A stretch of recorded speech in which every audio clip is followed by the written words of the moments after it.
Inspiré par les grands albums concept classiques comme Dark Side of the Moon, Sgt. Pepper, les 3 premières chansons de l'album s'enchaînent, sans coupure. Donc l'origine à l'envers enchaîne immédiatement avec Première Terre. Les plus belles couleurs de nos rêves ont d'abord colorié les eaux. Les premiers bruits de nos rivières ressemblaient au rire des oiseaux. Niamandou, après s'être auto-créé, il va créer les dieux qui vont l'aider à créer la Première Terre, mais aussi les premiers humains. Donc, Première Terre, la Première Terre, dans le mythe Guarani, c'est au fond le paradis originel, le paradis perdu. Le moment et l'endroit où les humains vivent en harmonie avec la nature et avec les dieux. Mais quand j'ai lu ce chapitre-là du mythe, ce qui m'a frappé, c'était plutôt l'idée d'une expérience de pensée. Première Terre, pour moi, c'est une expérience de pensée, c'est une occasion d'imaginer ce que ce serait de voir le monde pour la première fois, avec un regard neuf. Donc, par l'imagination, par la pensée, on peut essayer de retrouver ce regard-là, bien sûr, qu'on a perdu parce que tout nous est devenu familier, mais la Première Terre, c'est ça, hein? C'est comme si un extraterrestre débarquait sur la Terre puis qu'il voyait un arbre pour la première fois. On peut arriver à adopter ce point de vue-là, à changer notre regard face au monde, et selon moi, c'est pas juste une vue de l'esprit d'arriver à ce point de vue-là, mais on peut arriver carrément à changer notre rapport au monde. Et qu'est-ce qui se passe quand on change notre regard? Forcément, il y a un émerveillement, une joie. Et c'est pour ça que c'est la chanson la plus joyeuse de l'album. Comment ne pas être joyeux quand on voit le monde pour la première fois? C'est comme un hymne à la nature, cette chanson-là, finalement. Il y a quelque chose de Beatlesque, je trouve, dans la chanson. Quelque chose, en tout cas, qui rappelle les chansons pop psychédéliques des années 60. Entre autres, le solo de guitare de Fuzz, en plein milieu de la chanson. Un solo un peu déjanté, déconstruit, très en avant dans la musique, qui se promène d'un côté à l'autre, comme dans les chansons classiques psychédéliques de l'époque.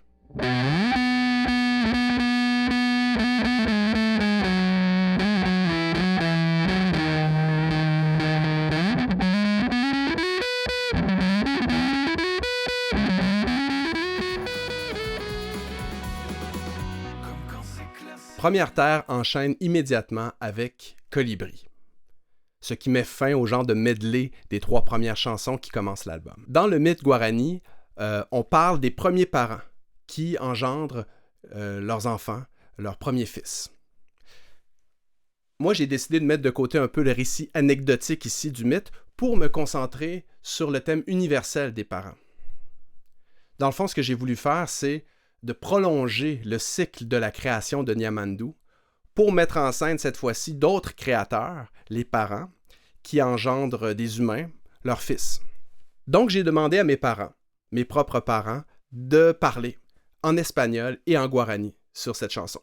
Je voulais qu'on entende le son des langues, leur musicalité, même si on ne comprend pas la signification nécessairement.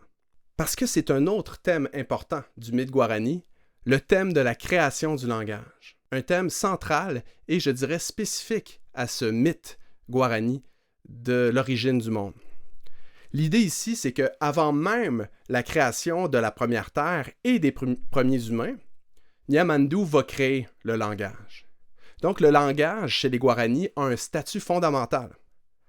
Avant même qu'il y ait toute forme de relation, que ce soit les relations entre les choses naturelles ou la relation entre les humains, il faut qu'il y ait d'abord le langage qui rend possible ces relations-là. Aivu, d'ailleurs, en guarani, signifie langage, mais ça concerne à la fois le langage humain et le langage de la nature, le langage des animaux, le chant des oiseaux, le chant des insectes. Donc, le langage est vraiment universel. En fait, le langage humain, c'est une forme parmi d'autres, que va prendre le langage de la nature, créé par Niamandou. Donc, j'ai décidé de faire parler mes parents, de leur faire lire des passages du mythe. Et en écoutant la chanson, ce qui nous frappe, je crois, c'est le sentiment qu'on a que leur parole est créatrice. On sent que leur parole est comme une incantation, une formule magique, qui produit un effet, qui crée quelque chose. Nyanderu papate nonde, wetera ombojera, putum umawi.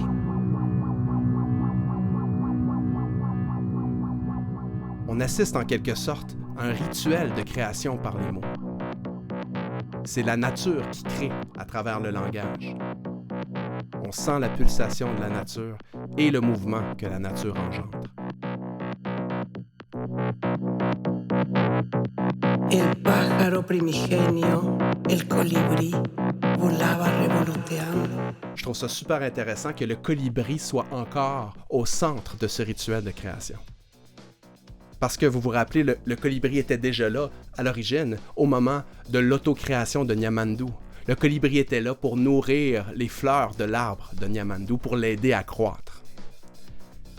Donc le colibri est de retour dans ce rituel de création par le langage, le rituel des parents qui créent leurs fils.